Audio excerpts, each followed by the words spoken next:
নমস্কার বন্ধুরা, রাখিস ফুড হাবের আরও একটা নতুন রেসিপিতে আপনাদের সবাইকে ওয়েলকাম।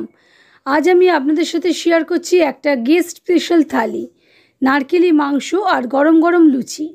ভিডিওতে ডিটেলসে শেয়ার করেছি কি করে পারফেক্টভাবে ফুলকো লুচি বানানো যাবে, আর নারকেলি মাংসই বা কী করে একদম দারুণ স্বাদের বানানো যাবে। বাঙালির স্বাদের এই মাংসের রেসিপিটা একেবারে পারফেক্ট। পোলাও, জিরা রাইস, পরোটার সঙ্গেও কিন্তু এটা খেতে খুব ভালো লাগবে, আর বানানোও ইজি।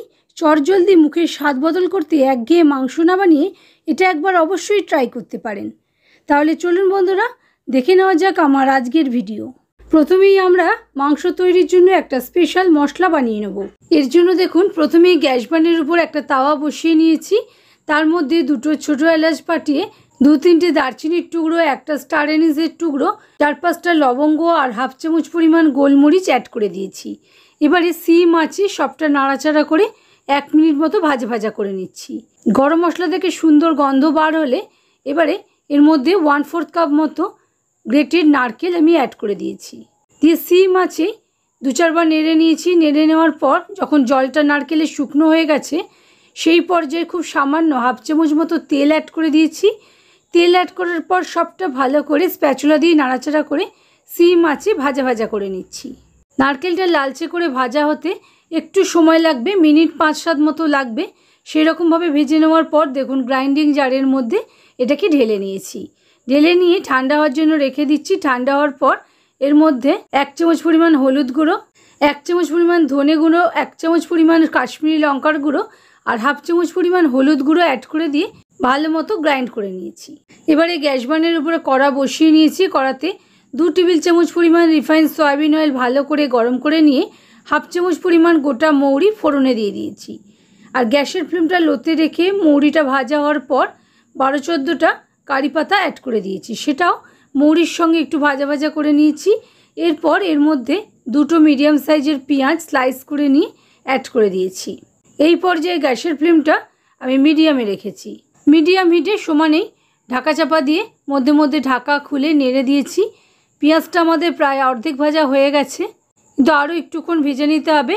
এবারে এর মধ্যে 1 চামচ পরিমাণ রসুন বাটা আর হাফ চামচ পরিমাণ আদা বাটা অ্যাড করে দিয়েছি।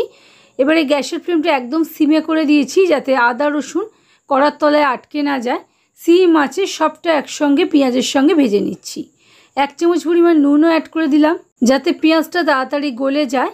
ঢাকা চাপা দিয়ে আরও 3-4 মিনিট রান্না করে নিয়েছি। দেখুন, পেঁয়াজ ভাজা হয়ে গেছে। এই পর্যায়ে হাফ চামচ পরিমাণ কাশ্মীরি লঙ্কার গুঁড়ো আর হাফ চামচ পরিমাণই গোটা শুকনো লঙ্কা আমি ভালো করে শিলে বেটে নিয়েছিলাম, ভালো কালারের জন্য এটা অ্যাড করলাম। এবারে 1খানা মিডিয়াম সাইজের টমেটো পিউরি অ্যাড করে দিয়েছি। গ্যাসের ফ্লেমটা লোতে রেখে ভালো করে সবটা কষিয়ে নিচ্ছি। দেখুন, পেঁয়াজ আমাদের গলে গেছে, কিন্তু টমেটোর জলটা পুরো মরেনি।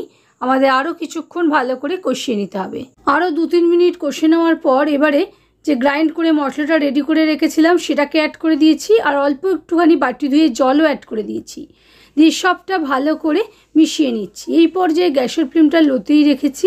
লো ফ্লেমে মশলাটা আমরা খুব ভালো করে কিছুক্ষণ কষিয়ে নেব। দেখুন, ঢাকা চাপা দিয়ে আমি 5 থেকে 7 মিনিট রান্না করে নিয়েছি। কালারটাও চেঞ্জ হয়ে গেছে, দেখেই বুঝতে পারছেন, কিন্তু পুরো কষা এখনও হয়নি। মধ্যে একবার নেড়ে দিলাম, তা নইলে মশলাটা তলায় আটকে যেতে পারতো আর পুড়েও যেতে পারতো। এবারে আবারও ঢাকা দিয়ে 5 মিনিট রান্না করে নিয়েছি। দেখুন, মশলা থেকে পুরো তেল বের হয়ে গেছে, আর মশলাটা খুব ভালো মতন স্ম্যাশও হয়ে গেছে, একেবারে মিশে গেছে। আমি মশলার টেক্সচারটা আপনাদের দেখাচ্ছি, দেখুন কতটা ভালো হয়েছে। এই পর্যায়ে আমাদের চিকেনের টুকরোগুলো অ্যাড করে দিতে হবে। চিকেনের টুকরোগুলো অ্যাড করার পর গ্যাসের ফ্লেমটা হাইতে করে দিয়ে হাই ফ্লেমে প্রথম 2 মিনিট রান্না করে নেব। হাই ফ্লেমে করে নিলে চিকেনের আউটার সারফেস শক্ত হয়ে যাবে, আর ভেতরের চিকেনের জুসি ব্যাপারটা থেকে যাবে এবং খেতেও অসম্ভব টেস্টফুল হবে। দেখুন, 2 মিনিট হাই ফ্লেমে নাড়াচাড়া করে নেওয়ার পর আমি গ্যাসের ফ্লেমটা আবারও সিমে করে দিয়ে ঢাকা চাপা দিয়ে রেখে দিচ্ছি। 7 থেকে 8 মিনিট রান্না করে নিচ্ছি। দেখুন, মাংসের টেক্সচার বদলে গেছে, আর মাংসটা খুব ভালো মতো কষেও গেছে, আর মশলা থেকে তেল আবারও বের হয়ে এসছে। এই পর্যায়ে হাফ বাটি পরিমাণ গরম জল আমি অ্যাড করে দিলাম। যেহেতু মাংসটা কষতে কষতে প্রায় সেদ্ধই হয়ে গেছে, সেজন্য খুব অল্প পরিমাণ জল দিয়েছি।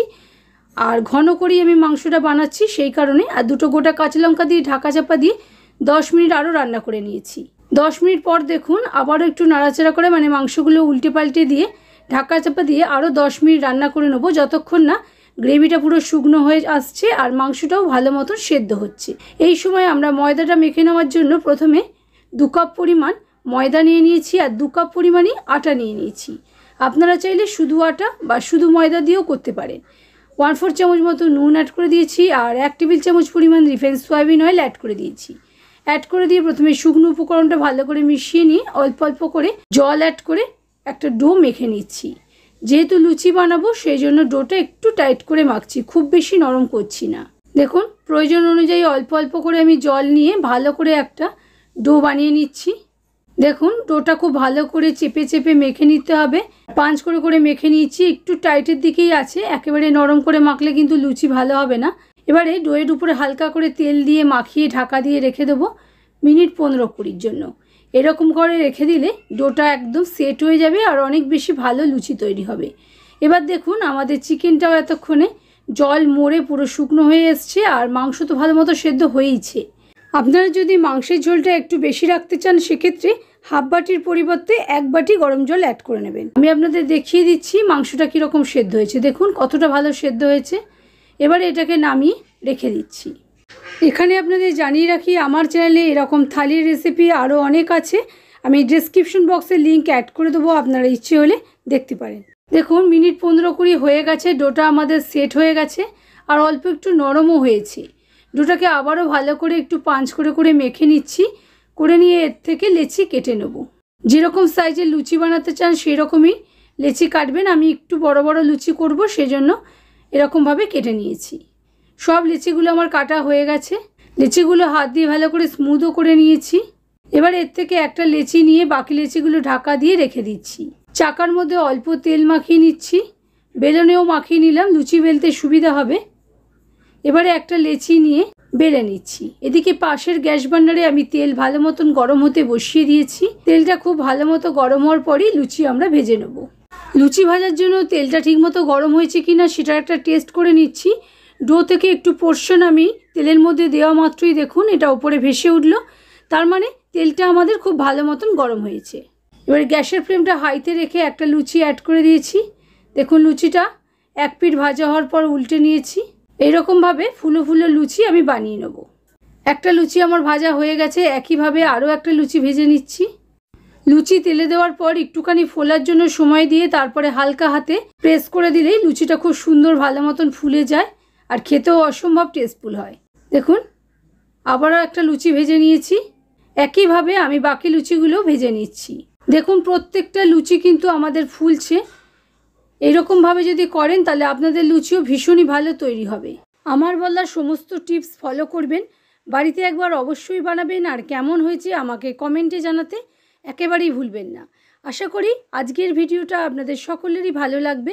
ভালো থাকবেন, সুস্থ থাকবেন, দেখা হচ্ছে পরের ভিডিওতে।